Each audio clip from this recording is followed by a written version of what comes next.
You just like clicked a button. That's really cool. Yeah. Oh, look at that. Someone's All had a right. good Christmas. I mean, it was a free app that we pay for with the service. So.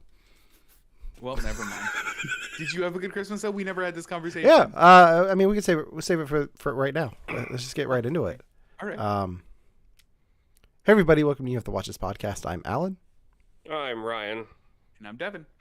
And today we are going to be talking about one of my favorite films from the year 2022, Everything Everywhere All at Once.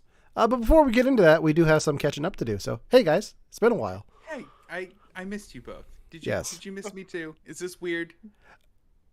No, it's not weird. I missed you guys. Okay, good. I missed you too. I'm glad. Did you guys have good Christmases? Tell me all about it. My Christmas was good. I went to New Jersey, and visited some family, and then just did nothing for the rest of the week. Actually, no, that's a lie. I beat Crash Bandicoot 2 Cortex Rex back at 100%. That was my project. Yo, that's hard. You gotta speed run some of that. Well, 2 doesn't have the time trial ones. Like, oh, good. They don't count towards the 100%. They are there, and I was like, I'm not doing that because the original game did not have the time trial relics. So, good. But I got all the crystals, all the gems. So, I've never been more proud of you. Yeah, that's nice. Ryan, how was your Christmas? So I can be incredulously excited about it. I mean, it was really not that exciting. It's fine.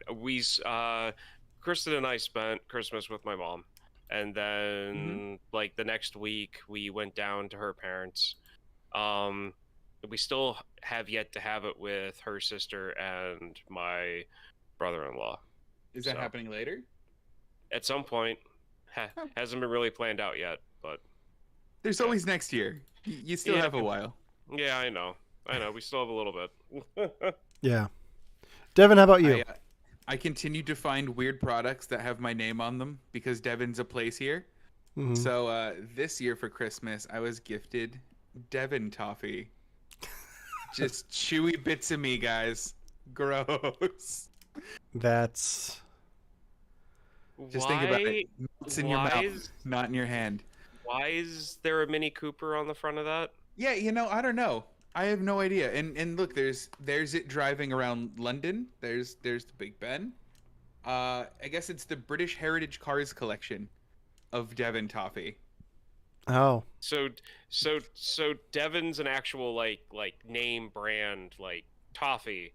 Oh, no. So Devon's a place. And this is so the way that they call things here is it's not like a pudding, it's a Yorkshire pudding, or it's not like a sausage, it's like a Lancashire sausage, because it's like how they would have made that thing in the place. So this is toffee like they would have made in the County Devon. Okay, so how is it? Oh, it's wonderful. Guys, I'm delicious. I'm bringing some for you. Just you wait. I would expect nothing less. But yeah, it's been a few weeks since we've done this, so I'm sure we all have watched a lot of things. We have some of that pulled up, but did you guys get to go to the movies at all over the last few weeks? Not even once. Did you? Yes. Tell me. I saw Avatar. We talked about this last time. We did, and you said it wasn't like being waterboarded with turquoise, which makes me happy. I watched Violent Night at Home, which I know what we're doing for Christmas next year. And I have another one that we'll talk about then. Okay. So. Okay. Yeah, I think we should just get into what we watched because at the beginning of every show we like to talk about things that we've watched over the last week or so. In this case, a few weeks. Things that we watched that weren't part of the show, but we just want to bring up to the guys and have a conversation about it. And Devin, I believe I have you up first. What did you watch? I watched a show that critics called slow and depressing. I tried to watch the first 3 times now, and I've given up. Truly dreadful. Is that a real critic? Or did you just pull that off of like a random blog? I pulled it off of Rotten Tomatoes. I was gonna say. Yeah. Okay. Not a real critic. I was gonna say not you looking at the mirror. The show you watched. Oh, well, hold on. Let me switch. So I watched this show called Severance. Uh, Guys, Severance is phenomenal. So the conceit of Severance is that your home life and your work life are literally separate people. When you go to work, you do not remember anything that happens at work until you're coming on the elevator back up from work. Conversely, if you're essentially the work version of yourself, you never remember your home life and know nothing about your home life. All you know is that every single day you come to work and then you step off an elevator and you work, you step on an elevator, and a second later you step back off the elevator back at work. And you don't know if you slept well, you don't know what your family life is like. All you know is that you are here to work or you are here to let somebody else work. This show is amazing. I was absolutely hooked on the show. I could not stop watching it. I I need a season 2 right now. I'm really mad about it. Somebody, I think a real critic, did call it a 9-episode long trailer, and but also not really. It left a lot open. So first off, have either of you seen Severance or heard of it? Yes. Well, I watched it all in the last week. Wow. yeah, I have not heard of it, but I have heard a Futurama joke that sounds like the premise of the that the writer heard. Was like, I want to make a show about this joke, and made Severance. Listen, tell me, you can't leave it there, man.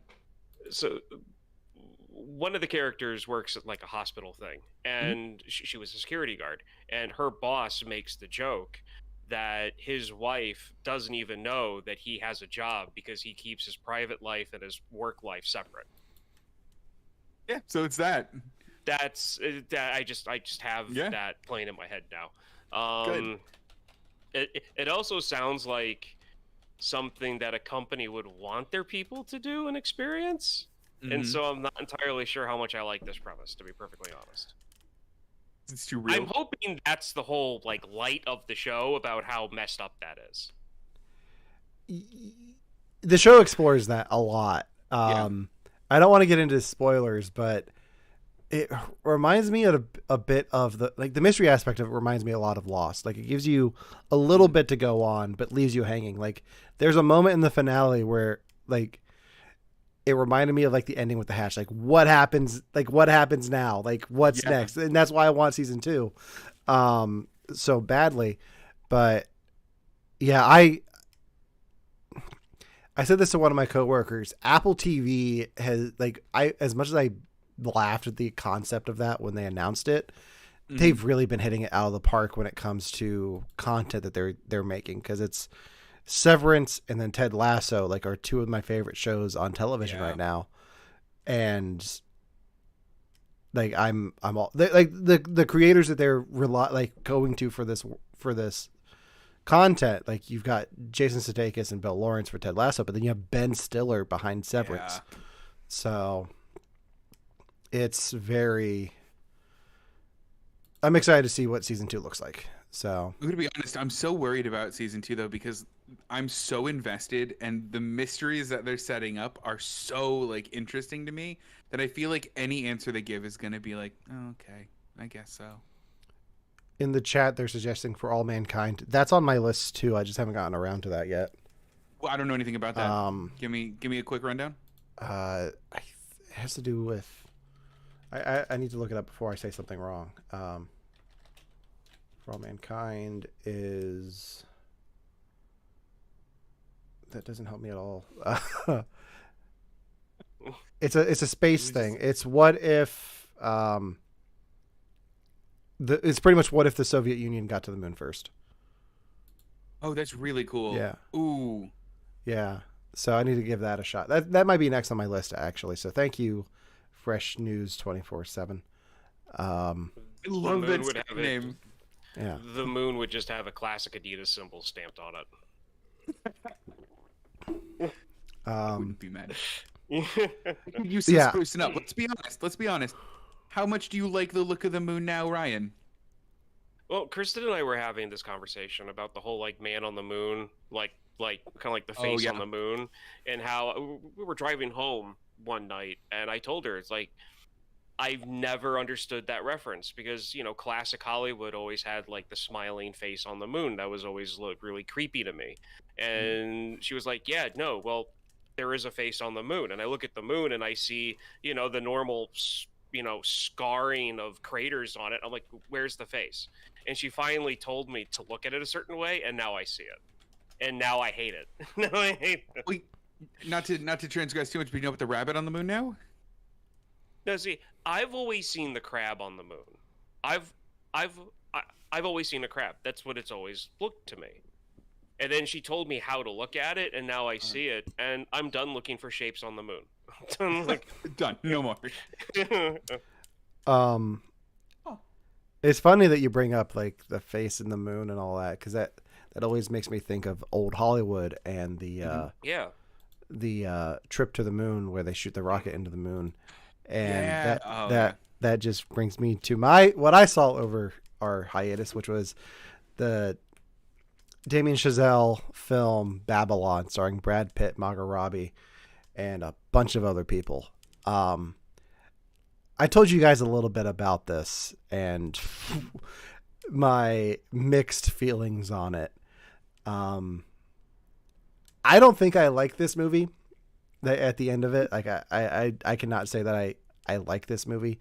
I'm going to make you guys watch this movie because there are parts of it that I absolutely loved, but there's so much more of it that I did not like at all. I don't want to like spoil my viewing of it, but does your dislike of it come down to the writing, the editing? Does it come down to the soundtrack? Does it come down to the story?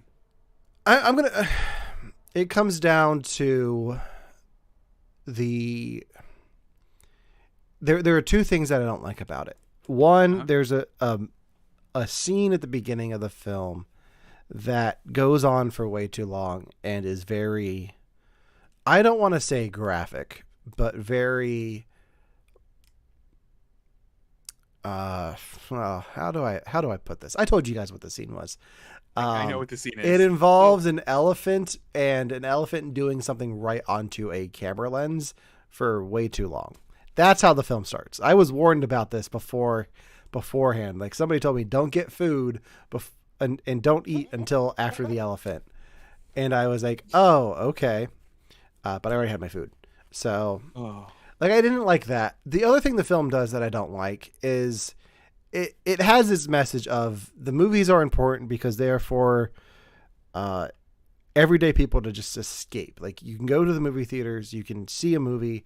It's for everyone. No, it's not like you have to pay like the Broadway's for rich people, but the movie theaters are for everyone. Like it's that. Like that's the message, and they shove that down your throat, which is fine, and I got that. But at the end, they do a time jump. It's a few years later. One of the main characters goes to the theater and he's seeing stuff that he kind of lived out working in Hollywood on the big screen and Singing in the Rain. And then it just cuts to this montage of all the greatest moments in cinema history, like to remind you how great it is to go to the movies. And like, which is fine. But what took me out of it and made me furious is part of those clips was Avatar. And I'm like, if I wanted to see Avatar, I could have gone to the theater right next door to see Avatar. Literally, I could hear it through the movie, through the walls. But I'm like, 3 hours and you're going to add 5 minutes of this montage. I was like, no, I get what you're trying to say, but it just wasn't for me. But there's some stuff there that I really did enjoy for the old Hollywood stuff and like behind the scenes of filmmaking. But a lot of it just felt like a Stefan bit from SNL. Like, you know how he would always list like weird things going on at the club? Yeah. There's a lot of scenes like that in this too.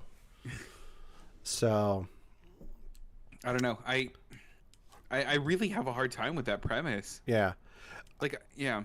I mean, the performances are good. Margot Robbie's great. Brad Pitt's good. Tobey Maguire's doing a weird thing. But it's worth it. Yeah, there are aspects of this, like I really want to get your guys' take on it because like I need some time to watch it again, and I'm not going to make you guys go to the theater to see it because it's a 3-hour long movie. Oh my gosh. The other thing was like it was me and like a group of 4 people in the back of the theater seeing this, and they're talking about how great it is to go to the movies and escape because it's an oasis away from everyday life, and these people in the back just talking the whole movie. I'm like, oh, but one of the reasons why a lot of people don't want to go to the movie theater anymore. Yeah. Yeah. No, I get it, but okay. I feel prepared for this, but I need some time. I don't want to watch it tomorrow now. Oh yeah, no. Like I'm waiting to see what the Oscar nominations look like before I make my list of things that I'm making you guys watch. So okay. So you've got some time, but probably between now and March. So it's coming. Oh boy. It's coming. Oh boy. Yeah. All right, right. Oh, don't do that. No, that's not what the elephant did. It's not what the elephant did. And Alan Chosette ate a big old bowl of refried beans in the theater. I'm sorry, but that just, like, that joke just handed itself to me, and I took it, so. Well done. Well, I'm not going to be an elephant, and I'm going to forget that joke. So, Ryan, what'd you watch? I watched The Pale Blue Eye, which is a movie that is one of these like new Netflix originals. Because Netflix are popping these things out like once a month. Mm-hmm. It is a Scott Cooper film. It stars Christian Bale, Harry, the cousin from Harry Potter, and it's in a few other people. Harry Melling. Mm-hmm. Probably butchering his name, but it's okay. It was good. I liked it. Yeah. It definitely has a Sleepy Hollow vibe to it, which given as many years as Sleepy Hollow came out, I feel like it's fine. Like it's not copying anything recent, really. The feel of it, anyway. It's a detective story. It's set in like pre-Civil War, after the American Revolution. I don't think they say West Point outright, but it pretty much takes place at West Point. And it's good. I really enjoyed it. Kristen loved it up until the end. We have different opinions about the ending. Okay. But I mean, if you like Sleepy Hollow, I recommend this. It's basically if you were to make Sleepy Hollow, change the story a little bit, and take the Tim Burton-ness out of it. So there's no magic or anything? No magic. It's more of a serious. It's more of a serious movie. That's what I mean about take like the Tim Burton-ness out of it. Yeah. Like it's more dramatic than what Sleepy Hollow is. About that, and you've got Christian Bale instead of Johnny Depp. Yeah. So I mean, you've got that difference too. But yeah, it's really good. One of the characters is a very young Edgar Allan Poe, prior to him dropping out of West Point. So yeah. I didn't know Poe went to West Point. I didn't know that. Yeah, he didn't finish. So my picture of Poe's life is that he was a depressed teen, and that's it. Yeah, no, Edgar Allan Poe, for people who don't know, like Devin, who are learning this now, was a very accomplished academic kid, and went to West Point. And I cannot remember if he was let go or left on his own, because those are two very different things. I heard he failed like a research paper in college though, because his citation page was just the Raven. You're gonna get joking about that. Yeah. The only thing I know about The Pale Blue Eye is that it has a cameo with John Fetterman, the former lieutenant governor and current senator for Pennsylvania. Ryan, were you able to catch his cameo? I completely missed that. I don't even know what I mean, I didn't even know he was in this. If you go to didn't even see anyone that remotely even looked like him. He's in the background, but if you go to his social media pages, there are pictures of him hanging out with Christian Bale on set. This is very funny. Yeah. Yeah, for anyone who's worried about like political stuff, like I live in Pennsylvania. He ran a campaign in Pennsylvania. I saw his campaign ads multiple times a day for months. And I didn't pick him up in this movie at all. I mean, like I said, he's a background actor, so he's not really in it. But, yeah. I think very cool. I think it's shot in Pennsylvania. I think that's why he's in it. Like it's shot out near. Well, that would make Pittsburgh. sense because there are areas of Pennsylvania that look like the area that West Point is in, especially back when this movie, the year that this thing was happening. So we're talking, there we go, 1830s. Talking the 1830s here. Oh, wow. So there we go. But yeah, I recommend it. I'm going to eventually do this for the show. Okay. After I get through the two Tom Hanks movies that I have to do with you guys. Okay. I can't wait. All right.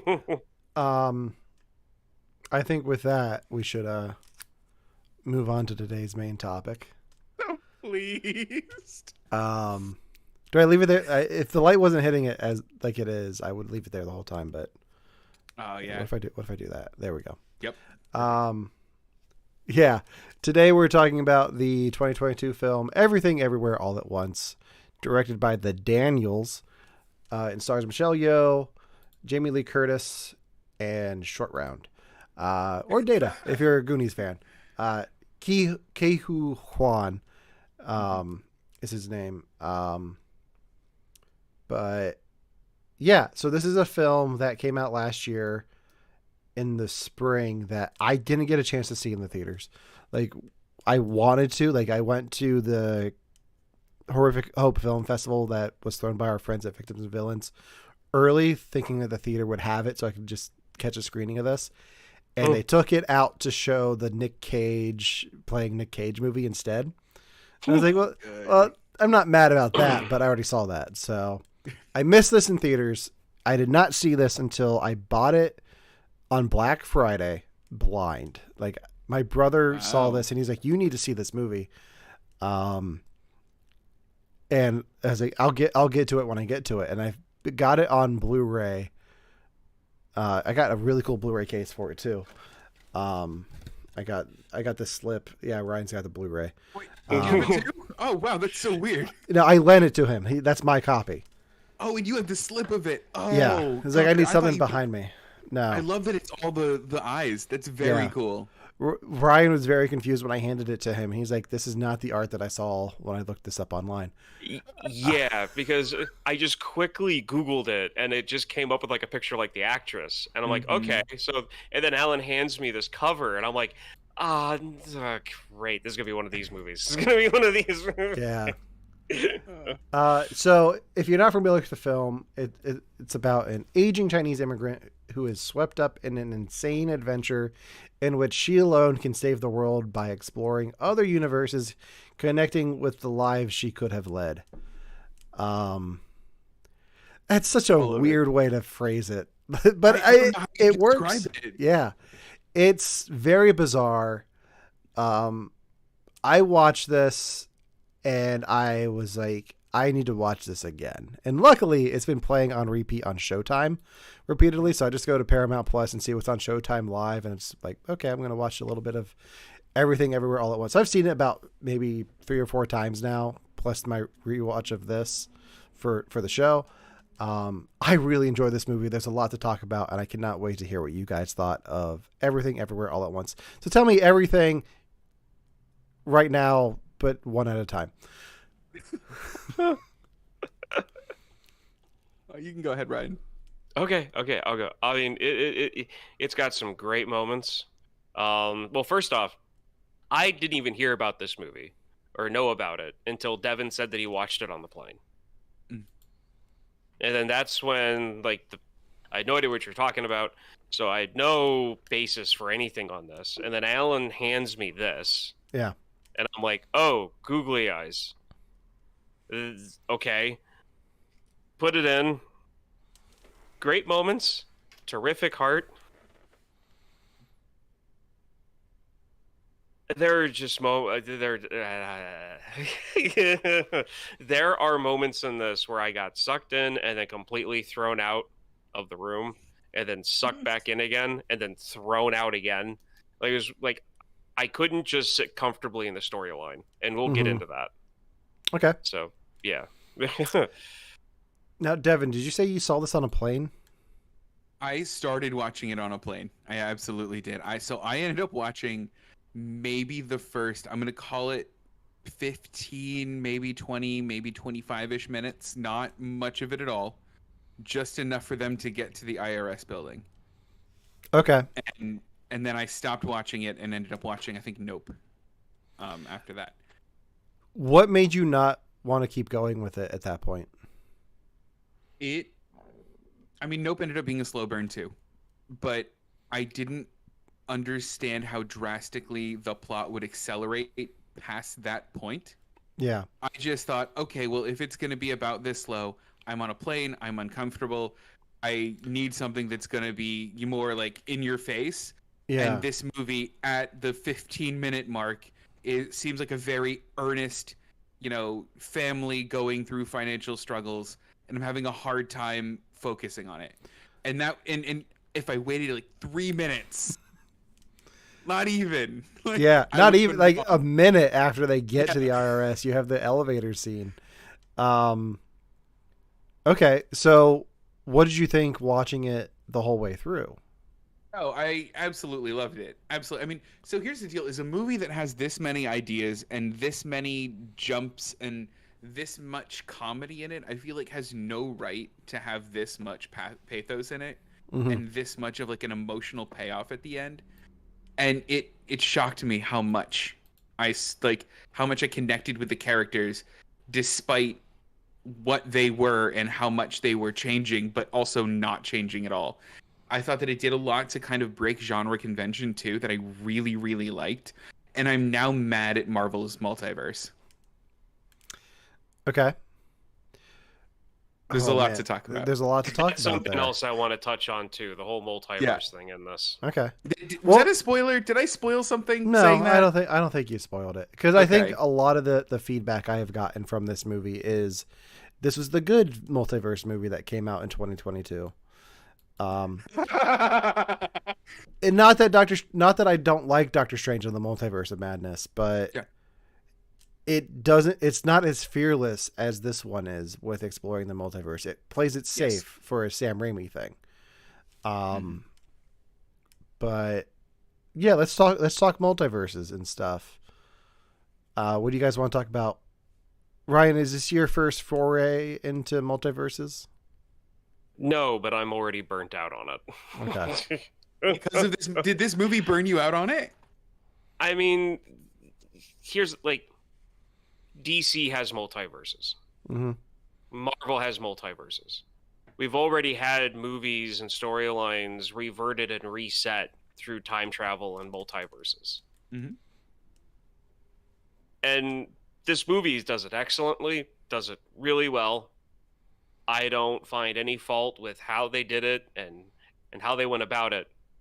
But I feel like, for me personally, this is that jump the shark moment for this type of like setup and storyline and everything else that goes with it, because it's such a good comedy and it's such a good storyline and it has so much heart that at this point, whenever the multiverse thing gets brought up or alternate timelines get brought up, it's going to be one of those things where it's like anything going forward from now is just going to be like another multiverse movie, another time travel movie. They're doing this again.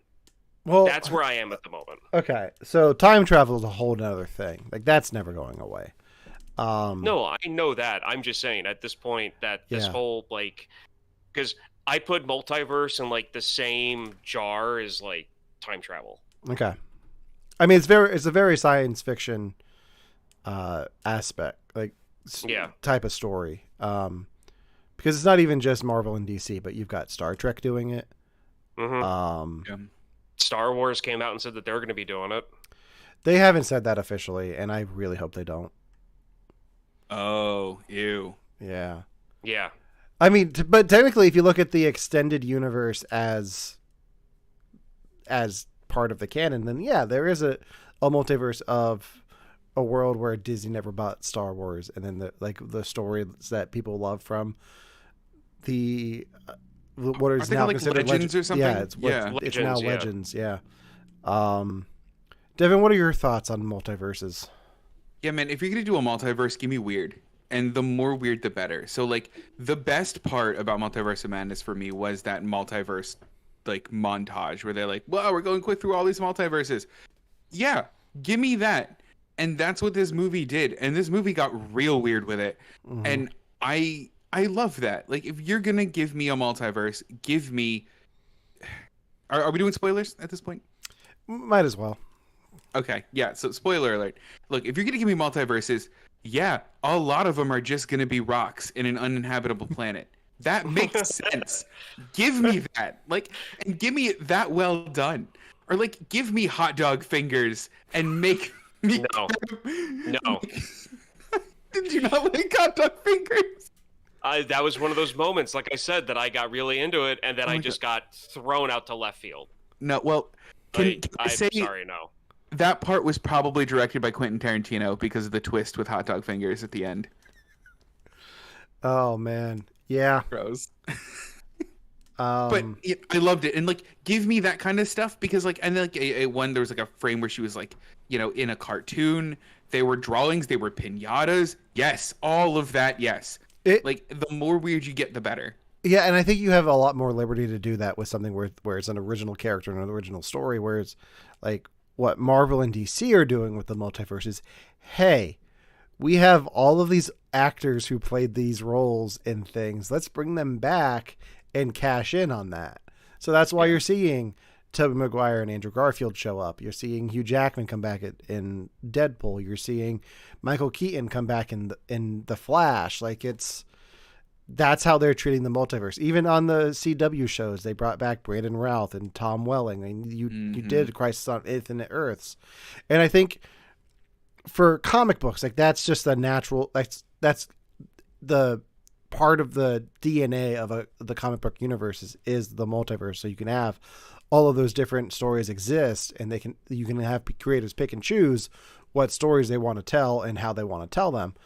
But here you have so much more liberty to do whatever you want and tell a story with these new characters and this, like, not being held back by the canon of a Marvel hero or villain or storyline. Have you guys heard of the Daniels before? Yes. Yes, I have. Can I give a hint to Devin, Alan? Sure. Please. I won't Google. I'm not. What movie Ready. had a farting zombie? Was it Dead Snow? That involved a member from the Harry Potter movie circus. Circus as in all of, like the whole list Swiss of actors. Army Man? Yeah. Yeah. There's Swiss Army Man. Yeah. Oh, no way. Okay. Have you seen Swiss Army Man? I have. I like that movie a lot. Have we all seen it? I have not. Okay. I have not either, but I know about the character, so. No, it's on the list. I love both of those actors a lot. Yeah, it's on the list. I just really wanted to say the word farting zombie so much. Hey. I was just waiting for this. Man, you nailed it. Yeah. What do we want to talk about with this? Like, where do you guys want to start? Well, since we just talked about a lot about multiverses, was there one multiverse that stood out to you guys as the most interesting? I'd have to say the one where she's the actress. Okay. Mainly because of the conversation towards the end, she has a conversation to kind of like reconcile with her husband. And there's a few different multiverses they jump through during that whole sequence. Mm-hmm. And the specific things that we're talking about, about their relationship when they were in that world where they were talking in the alley, I liked the most. So I would have to say that one. Well, I mean, that one definitely did a lot of like emotional payoff, I think. Yeah. Yeah. And like emotional heavy lifting for it. And this is going to sound like a cop-out answer, but it's totally not. I loved hot dog fingers. And not just for the sheer shock of hot dog fingers, but I like what it did to Jamie Lee Curtis and her characters a lot. Where like it showed like literally like a whole different life for the two of them. And I thought that was very cool, and it allowed you to bridge that gap between here's this awful, awful woman that we met in the beginning of the movie to no, she just wants to be loved. Like that's all she really wants. And like that had they made hot dog fingers have an emotional payoff. Dang it, I'm mad about it. Yeah. Well, see, the thing is, my like thing about the payoff was that originally when they went to like the movie star world or multiverse, and that's where she gets her like fighting abilities from. Yeah. And then to eventually connect that to part of her like saving her relationship with her husband, like it was twofold. We were like, it was on the front end, it was for the spectacle of the movie, and then on the other end it was like, well, this is for the heart of the movie. And that's why I really like that one. The hot dog finger thing was just so disgusting. I don't know how else to describe it. Like, where was the ketchup and mustard coming from those people in the movie they were watching? Like, it almost looked like it was like a bodily function that mustard and ketchup just started to like salivate out of their mouths. What if that's how it works in hot dog fingers land? I'm sorry, but no, I've never been someone to like judge based on physical appearance, but no. No. Well, you understand the concept of a multiverse, right, Ryan? I do, but it also, in my mind, I'm sorry, this is where my mind breaks. It needs to be like, I'm fine with them being piñatas. Okay. My break on the multiverses they did, I loved the Rocks. I love the storyline with the Rocks. I love the conversation they had, but the Rocks, no. Hot dog fingers, no. The cartoon drawing, no. Oh, like, no. I'm like, the piñatas, no. Like, taking even just the thinking about it, no. Like, I get that it's supposed to be a infinite amount of possibilities. Yes. Like, that's the whole thing about the like infinity and the multiverse. Like, any possibility you can think of is happening. Got it. But in my mind stops understanding when it breaks. Like, just what we know about biology. I mean, come on, they're people. Like, I'm sorry, but no, I do not believe that there's a multiverse where we're sitting here and we all have like sheet cake as heads that we can actually eat. No. Now I'm just hungry. Yeah, you've done it. Okay.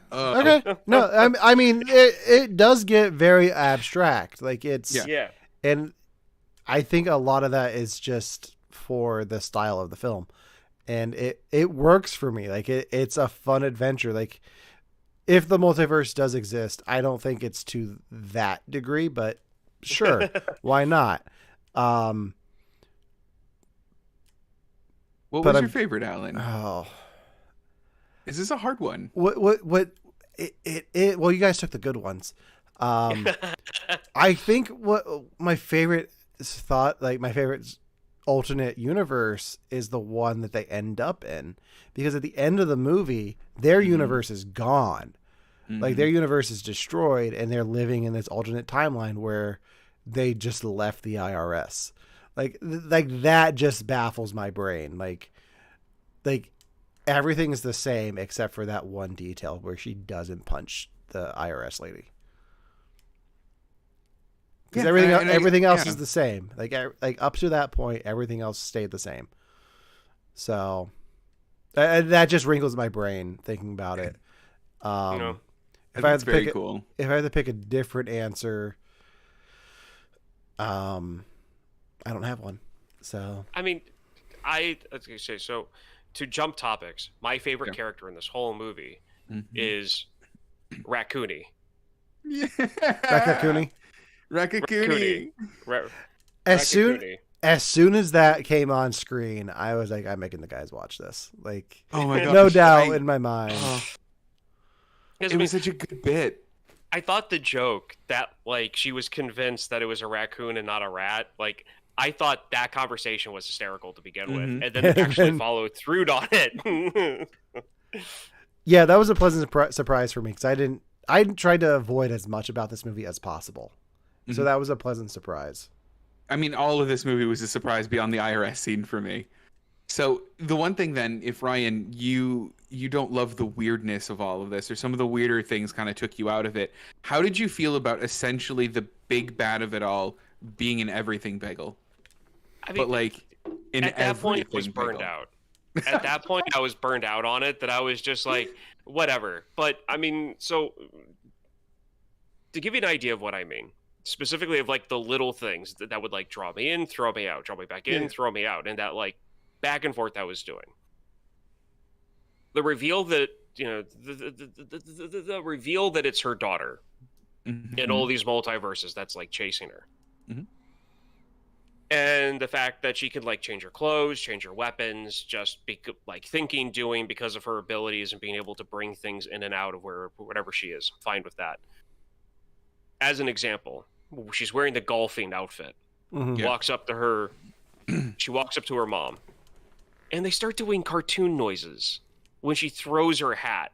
Yeah. And it's the like wee bonk of, like classic, Who Framed Roger Rabbit, like sound effects.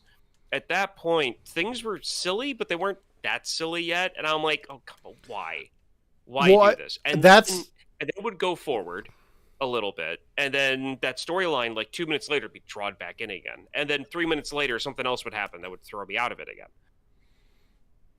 And that's where, Yeah, I think when you have the villain reveal, that's where things get taken up to 11, and like that's why you have the sound effects and you have the like that's where the multiverse stuff really starts going insane, and the movie just starts breaking all of the rules. I don't know. I'm gonna be honest. When I saw that the bad guy or the big bad thing was in everything bagel, but like in everything bagel, I was like, it's so clever. It's so clever, and I love it. So the only marketing I really saw for this was her singing "Sucked into a Bagel," and I was like, I don't know what that means, but I'm in. Like, did it freak you out? Like, how did you feel with the everything bagel, Alan? I like the way she described it. Like, I tried to put everything together to see if this would stop me, and it didn't.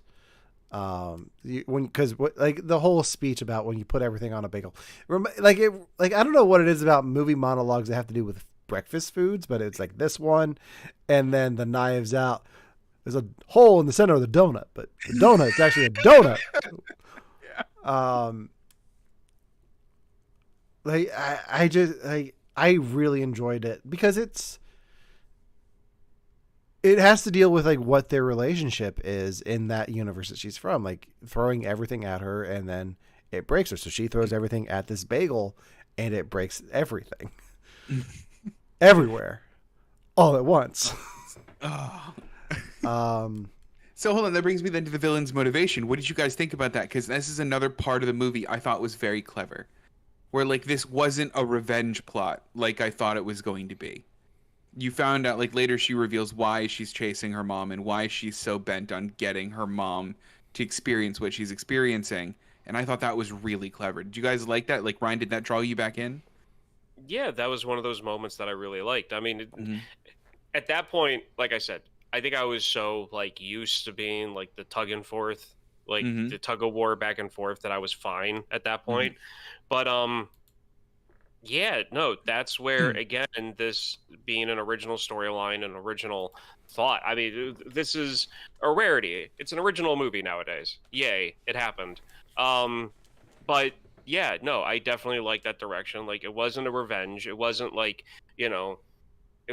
It wasn't her going, I never wanted to turn out like you, or you didn't treat me right, so, I'm going to do this to you to get my revenge. It's, you don't understand what I'm feeling.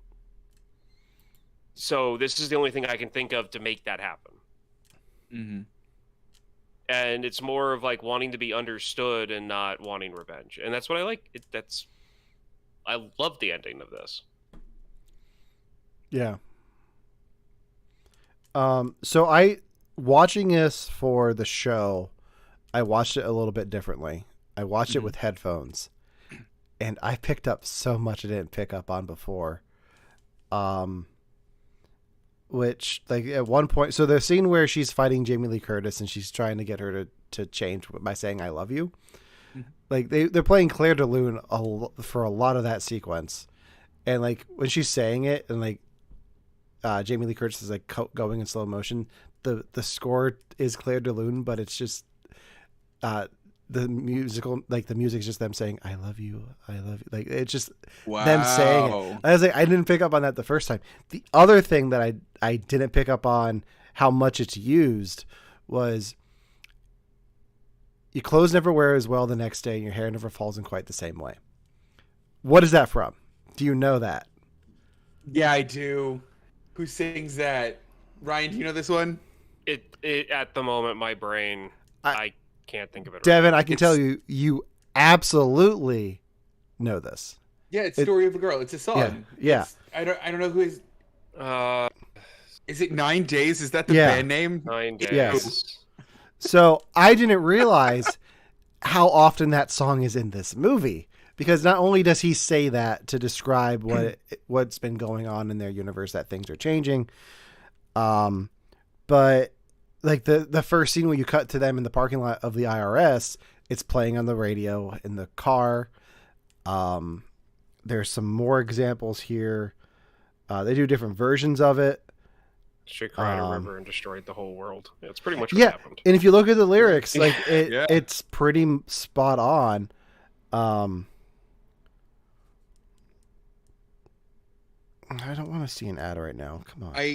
I love the idea that like the writers were just sitting around and like, yo, what if this song was a movie? Let's just do it. There were altered lyrics that I'm not going to say on our stream right now. Oh, probably not. I will send them to you guys. We are explicit on Apple Podcasts, though. Yeah, so. But not on YouTube. So. Right, fair. But I will send them to you guys. But there's a country version that's used. And it shows up multiple times in the movie in the background. I'm like, that's fantastic. So I highly recommend watching this movie with headphones, just because, one, the sound designs are great. Like, there are great moments of, like, technically, I love everything about this film. From the sound design, the cinematography is great. There's a great shot of, like, I complained a lot about Babylon doing like stuff just hitting the lens and staying there. There's a shot when he's doing the paper cuts between his fingers where blood splatters onto the lens, but it's for like a split second and then it moves on. It doesn't just keep shooting blood at the lens and letting like blood spots stay there the whole time. That's a great sequence. And then a lot of some of the stuff they do with lighting, with the shots of their faces and the multicolored lights moving around them, I think was very clever and like something I kind of want to recreate. Like, cause it looks so cool and it works so well for me that I've really enjoyed the look and feel of this film. Yeah, the look and feel in the film definitely clicked for me. I guess more after the IRS scene. I mean, beforehand I was like, oh, I didn't realize this film's like so, so flat and so not well paced, but I just didn't have, I had the attention span of a 2-year-old at that point. Well, so you're watching it on a plane. I'm assuming it's a small screen. Yeah, it's like the one thing in the scenes that you saw was like super tiny on the screen anyway, which is him in the background. So I could see you being confused about what is actually happening. Yeah. And that's exactly what it was. And I'm glad I gave it a second shot, and I'm glad I watched it on a bigger screen for the first time, like all the way through. Yeah. You watched it on your phone this time, didn't you? No, I watched it in the living room. Actually, can we talk about how I watched it? Because Yes. I have a genuine question about a character moment that I know that they resolved, but I must have been too dumb to resolve it. So it's interesting the way that I watch this movie. I watched it in the living room, and I watched it with my mom because she's here because I've been sick and she's here to help out, which is amazing. So there was a moment when they were drawing a parallel between the dad letting her leave for America, and maybe 20 minutes earlier in the film, she goes, "How could you have just let me leave like that?" And then the daughter was about to leave and was essentially putting the mom in the same position as the dad. And that whole, like, how could you just let me leave like that moment? And I want to tell you, that bit hit real hard sitting in a room next to my mom in a different country. That moment hit real hard. How did they resolve that? What was her character arc there? I think it was more, how did you let me go and then just cut me off completely?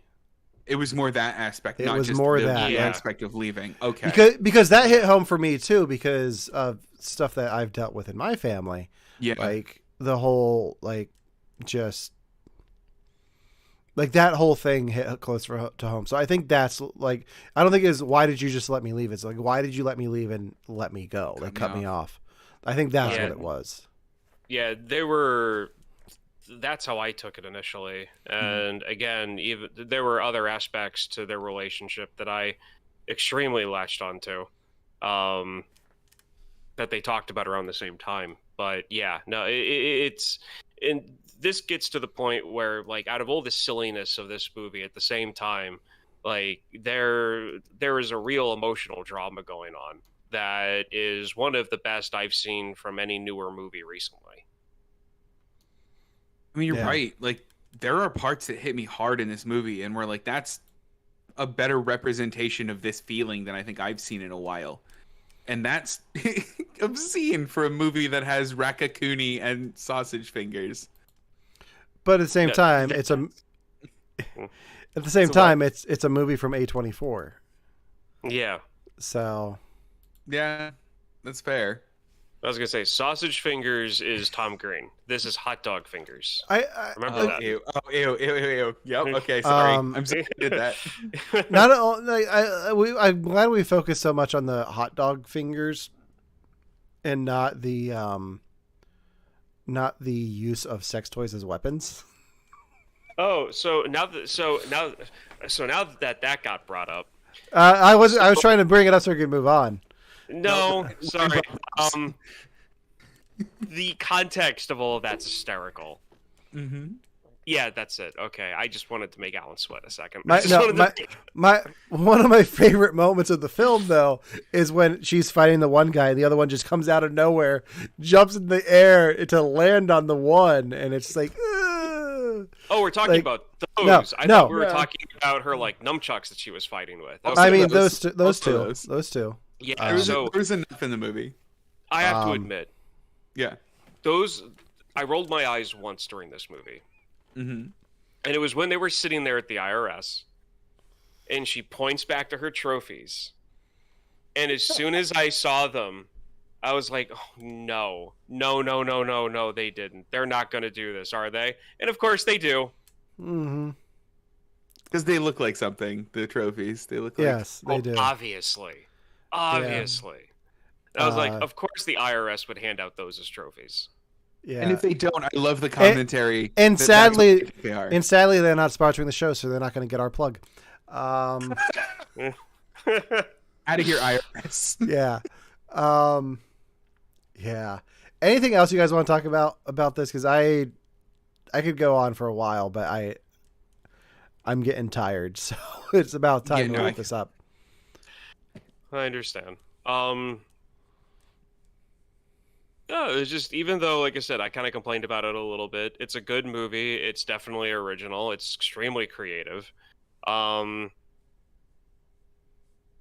it did fake me out because I did grab my phone. I'm thinking, this movie can't be over yet.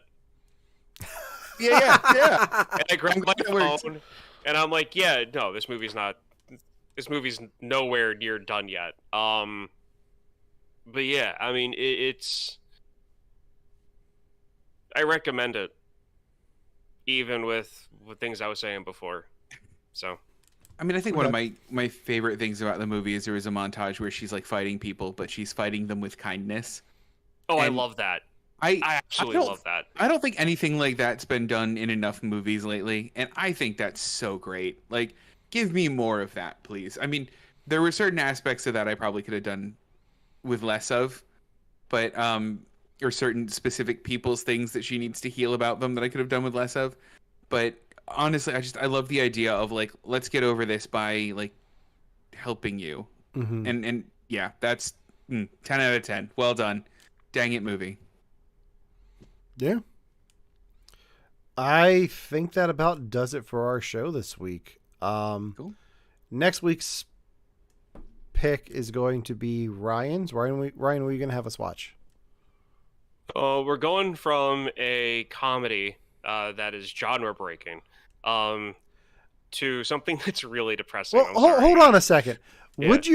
Do you classify this as a comedy? That's because a good question. I don't know if I do. No. I'm sorry. All of the humor in this, all of the jokes in this is like I said, it's genre breaking. So yes, It's not just a comedy; it's other things. It's also a dramatic drama. It's also a sci-fi movie. There's a lot of things in this, but I definitely put this. One of the categories that this fits into is comedy.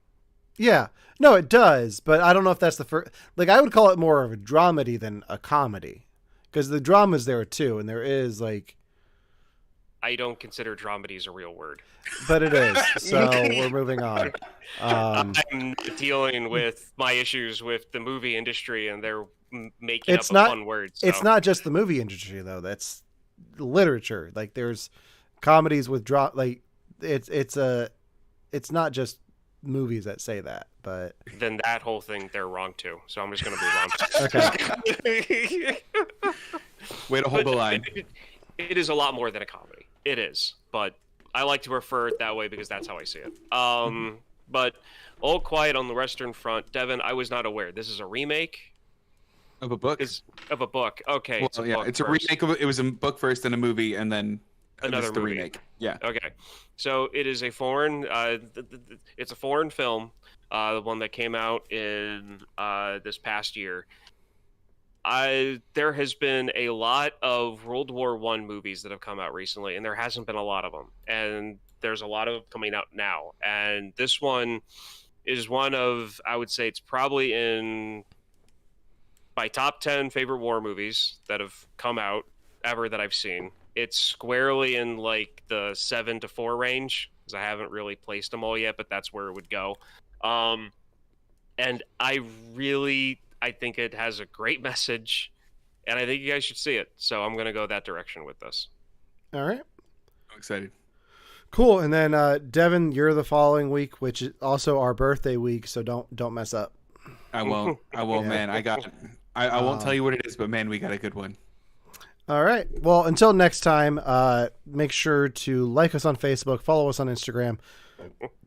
If you haven't yet, head over to our YouTube channel and hit that subscribe button. You can catch up on all older episodes of our video podcasts there. You can also listen to our older podcasts on Spotify and Apple Podcasts or wherever you get your podcasts.